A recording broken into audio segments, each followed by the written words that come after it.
quanto poi fosse diciamo sensibile il popolo alle ballette. Ci sono un paio di sonetti, ne leggo uno che è proprio sulla, diciamo, la sensualità, e poi diciamocelo chiaramente, ma quante occasioni c'erano di vedere donne che si muovevano liberamente in quella Roma così attenta, così prudente e così chiusa.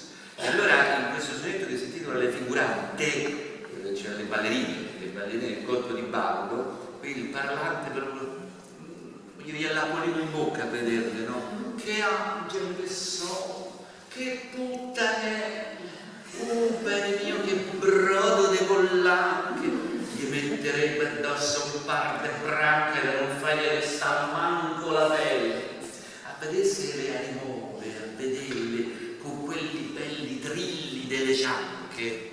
Ma che meraviglia! Trilli delle cianche, le gambe che gridano, che cantano, tremati in petto, tuzzinette bianche come giuncata dentro le frocelle.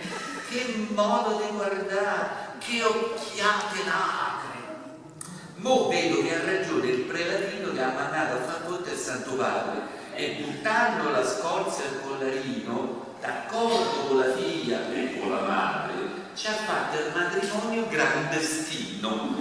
Clandestino è diventato clandestino. Questo prete, vede una di queste puttanelle, ha buttato la tonaca e ci ha fatto il matrimonio clandestino.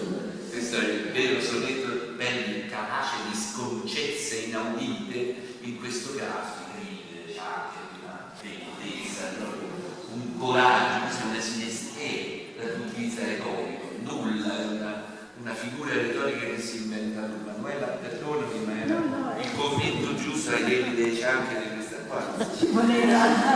Era necessario.